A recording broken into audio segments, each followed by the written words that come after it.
We've got some very interesting New York Rangers news to take a look at here today involving one player that the New York Rangers did claim off waivers, who is a fairly young and talented forward still and definitely could have a decent impact on this team. So we'll take a look at that player that was claimed, and also some pretty big trade news that has kind of come out as well involving two players that the New York Rangers definitely could be targeting, but one player of those two in particular that the Rangers have definitely shown some possibly pretty major interest in so far this season as well. So we're going to take a look at these two pieces of news and stuff like that in today's video. So let's get right into it here. And first, we'll start off with the player that was claimed off waivers, and then we'll get to the kind of trade news after that. But the player that was claimed off waivers by the New York Rangers is winger Arthur Kaliev. Now, this is a pretty interesting guy because he is still only 23 years old, does not turn 24 until this upcoming summer. So,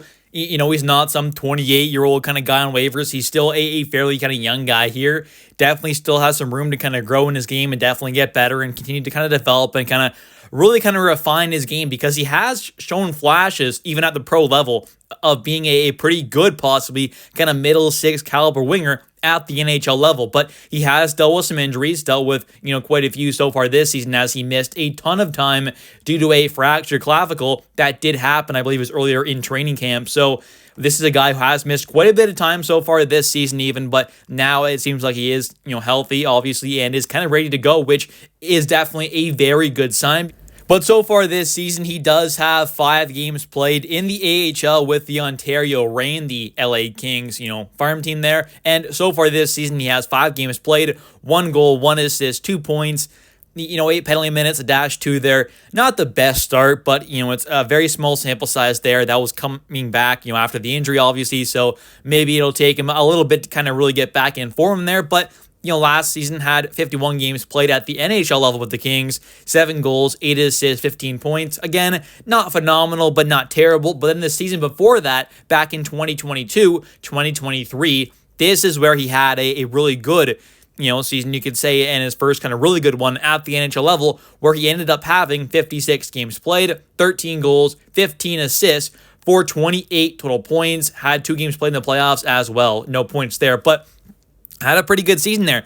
Over a half point per game at the NHL level is not bad at all for someone who at that point was in his, pretty much very early 20s. So he's still a very young player, still has that kind of, talent, stuff like that he did have when he was a younger prospect, and kind of a guy who was getting pretty highly kind of touted and stuff like that. And he never was, a kind of top tier, truly elite prospect, but he definitely was a pretty kind of highly touted one at moments, and possibly still has some of that potential and talent left in him, where we could possibly end up seeing it kind of, come out here with the Rangers, hopefully, which would definitely be a very nice thing.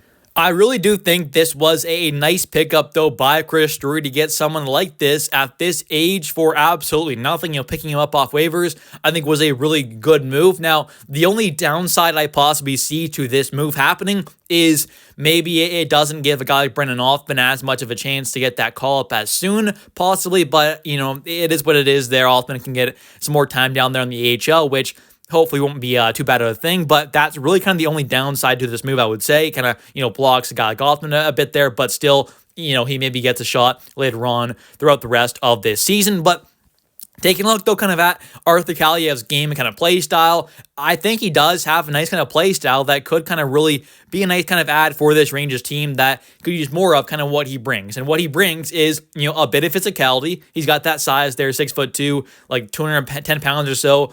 Last season had 33 hits in 51 games played at the NHL level. Season before that, 40 hits in 56 games played. So for a winger, he hits a decent amount there. Is going to be a fairly physical guy, which is quite nice. He's not going to be a Will Cooley out there, but he definitely can hit quite a bit. So having a guy out there with some size, obviously a bit of physicality, has a good scoring punch there, can definitely be a maybe 20, 25 kind of goal scorer at the NHL level potentially if he kind of, really gets things going. So I do think he's got a decent ceiling there, definitely has some good talent, and is just someone who I do think could end up having a pretty good and possibly big impact on this team. Now, Is he going to be a top line kind of star? No, but can he play a pretty good role, possibly on the third line here, playing a decent kind of two-way game and kind of help kind of fill the loss of a guy like Kaapo Kakko? I think definitely he possibly could. And there are some similarities to both of their games as well.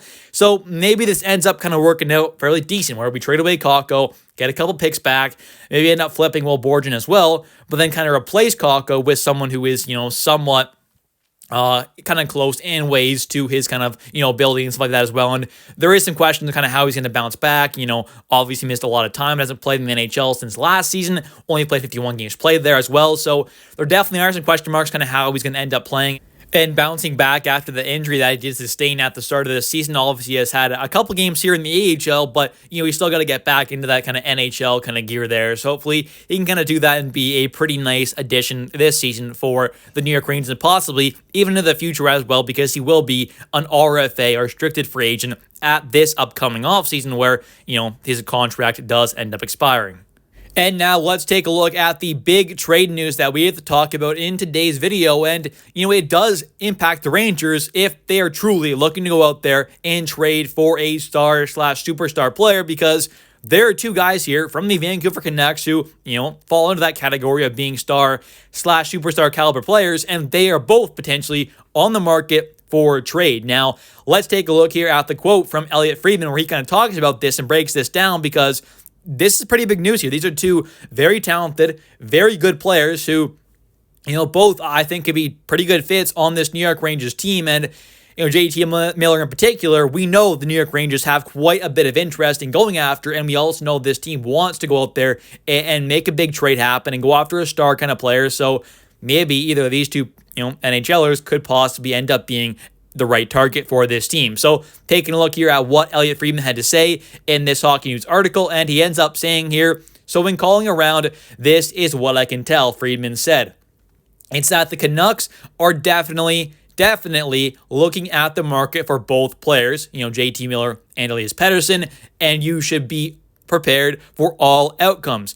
There's really three of them. Neither gets dealt, one of them gets dealt, or both get dealt. And that is pretty wild there as well, the fact that he does say, or both get dealt. So maybe that is the option there where we see both get traded away. And I'm not saying the Rangers would end up getting both of these guys in a trade, because that would be a little ridiculous, but going out there and getting either one of these guys, I think could be a pretty nice pickup. Now, Elias is not playing his best hockey right now for sure, and there have been some kind of rumors kind of floating around there that maybe JT Miller and Elias Pettersson aren't getting along the best together right now in the locker room and stuff like that. So it does make sense that they'd look to kind of move away from probably one of these guys, maybe not both. I don't know how realistic that truly is, but trading away one of these guys definitely does make a lot of sense.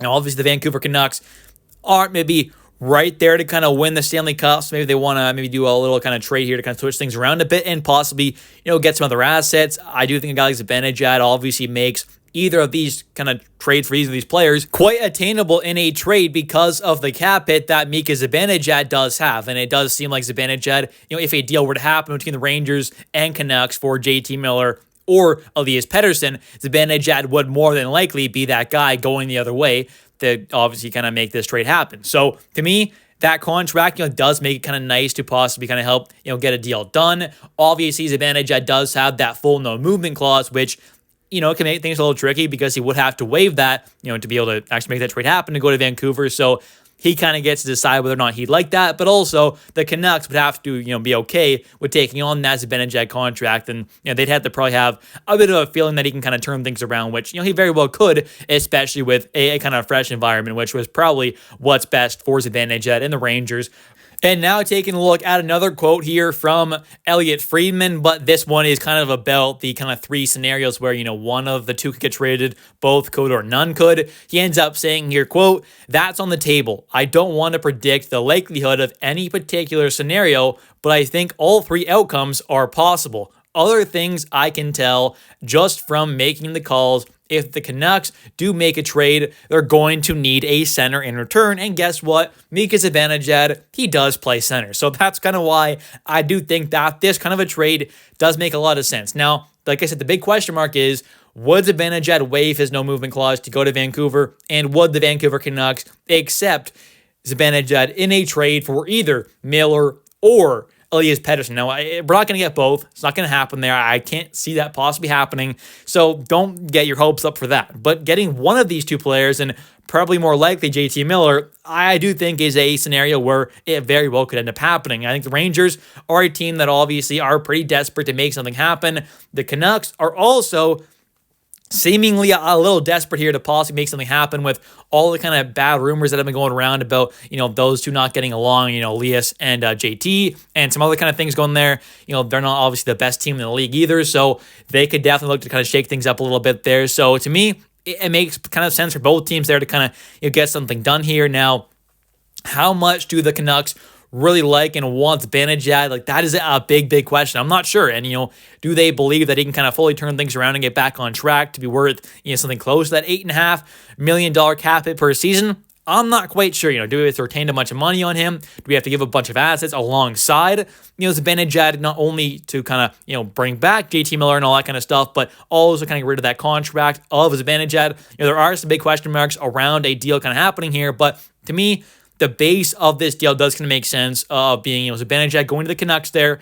to kind of get that reset, that retool, and for a guy JT to possibly come back over to the New York Rangers, where we definitely could use a guy like him on this team, and he definitely would be a nice kind of upgrade over Zibanejad with the way he has been playing. So to me, it obviously is a no-brainer. If you can pull this trade off here, you get it done, but it does kind of matter, obviously, what Zibanejad wants to do, what the Canucks want to do, and kind of what would have to be included in this deal to kind of actually make it happen and get over the top to get done. Anyways, I want to thank you all so much for watching this video. If you have enjoyed, definitely hit that like and subscribe button for daily New York Rangers content. And also, definitely, as always, comment down below your thoughts on the Arthur Kaliev kind of, pick up there. I think that was a nice kind of addition to this team for nothing, being a waiver pickup. It's free, so there really is kind of no negative to that move. And also, the kind of big trade news that has kind of continued to come out here with JT Miller and Elias Pettersson seemingly both being potentially available in the right trade, which the Rangers definitely could be the right team to kind of make that trade happen, and definitely could work out for both sides, in my opinion. Thanks for watching. I'll catch you next one. Comment down below your thoughts. Let's go Rangers.